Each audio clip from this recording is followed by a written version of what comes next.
But let's say, and you aren't at the practices, very few are, even the credentialed media only gets to see these guys stretch a little bit and they get thrown off the field. So we can only, we can't know if, let's say, a Nick Evers is just not ready and showing that clearly in practice. Let's say that nobody's outstanding in practice, nobody's awful in practice, and clearly showing that they can't make the right decisions on the field and lead the team down the field. What would you do in regards to if Dillon Gabriel's not ready to play? Would you continue to try Davis Beville out there based on what you've seen, or would Nick Evers be your guy? Yeah, I think Nick Evers would be my guy. He was the guy that I was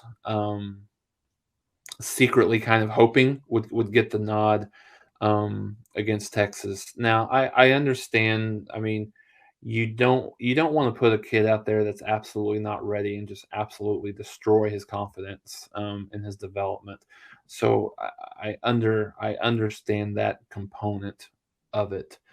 But I think, based on the first 3 games when Davis Beville got in some time and what we've seen in the second half against TCU in the game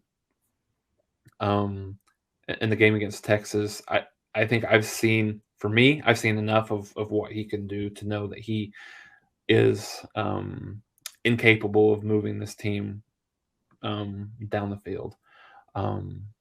From a passing, like I said, 38 yards passing on 6 completions last week with the interception. So, and I think the general consensus is Nick Evers and or General Booty over Beville. I think that was the general consensus before the game. I think that's has been even more kind of, not, I wouldn't say vindicated, but definitely just in terms of other opportunities. But yeah, there's reasons why Jeff Lebby and the team thought that this was the best opportunity, but opportunity for them to win the game.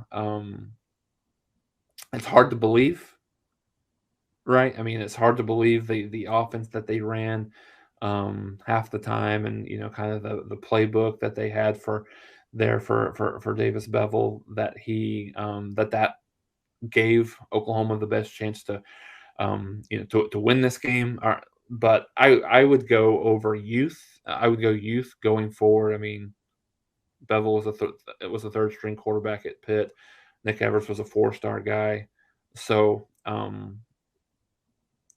yeah, just on, and to your point, Mark, just on the outside looking in, obviously neither of us are in practice, and I mean, Evers could be, he could be one of those kids in practice that he's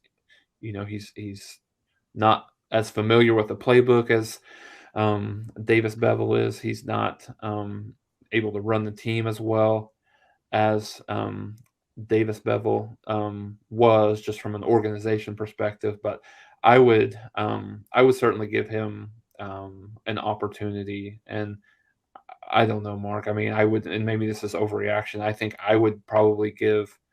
I don't know that I would want to see Beville anymore, just because, like I said, I mean, if you have to use him, yeah, but I mean, when I say you have to use him, if you have multiple injuries, but I think you've seen all that you really need to see to know that he's not going to be able to get the job done for Oklahoma. So, Yeah, go ahead. We appreciate everybody that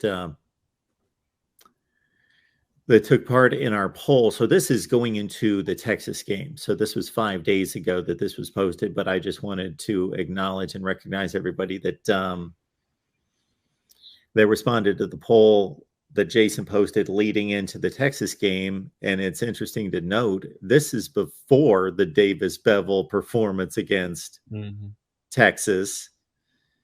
And even him being the second string quarterback, even him being the guy that hit on 14 of 18 passes in the Peach Bowl last year, that the Oklahoma fan base, based on 1,200 votes, and we appreciate everybody responding, that Nick Evers was still the choice, even going into the Texas game, overwhelmingly over Davis Beville and General Booty.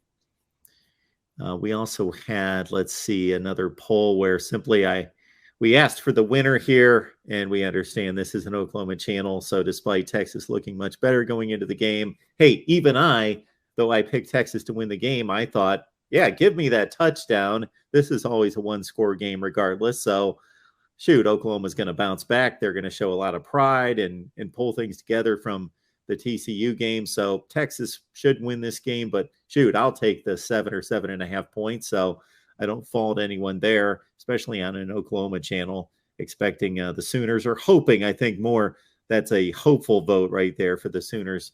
And then I posted this a few days ago. How do you perceive the current state of Oklahoma football, which is maybe difficult to quantify, but I tried to put out 3 statements there that would kind of be separate lines of thinking. One, hey, this is pathetic and embarrassing. One, okay, it's concerning, but I'm not panicking. And one, hey, give Brent Venables time. He's building a program. It's only 6 games. It's only 2 lousy performances. It takes time. And hey, whether right or wrong, or whether any of us are proven right or wrong in the long term, we just have to wait and see. I'll certainly say I'm impressed with the patience, because usually college football fans are not like this, to say, hey, give him time. He's building a program. 60%. Yeah, that's honestly, I mean, that's the area where I'm at. But yeah, I mean, to your point, Mark, I'm a little surprised that was the overwhelming vote. So Got 1,200 people. Yeah, absolutely, and I agree absolutely with that. Yeah, that's the right approach. That's the approach that you have to have at this point. He's building the program his way in a lot of different ways, and I think what's going to be a challenge for him, I think what they would like, and I think what the fans would like, is competitive games. I think you've got to, like I said, we've talked about this. We've beat this horse to death, but 2 consecutive games where Oklahoma didn't even compete in the game, not at all against Texas, and outside of probably the first, even a little bit of the first quarter against TCU, was just a bloodbath where teams could conceivably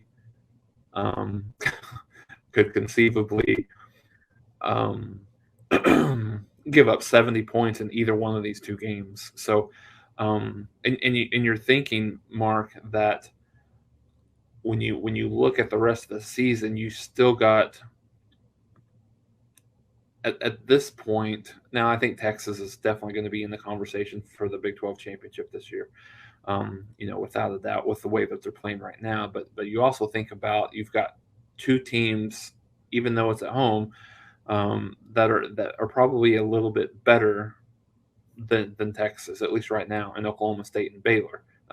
Maybe not Baylor, but still, a lot as tough, if not tougher, games than Texas. So yeah, I agree with that. However, and I'm in that camp, but you've got to be competitive in some of these games. If they continue these games where they're just getting blown out, then I'm still there. But I think he's got a much bigger challenge than I think he ever thought he had. Specifically when he came in here, one of the things that he kind of reminisced on is when him and Bob and the staff came in 1999 and said, he made the statement that this program and this team is in a much better spot than what it was in 99. And right now it doesn't appear like it is. But again, teams can turn it around.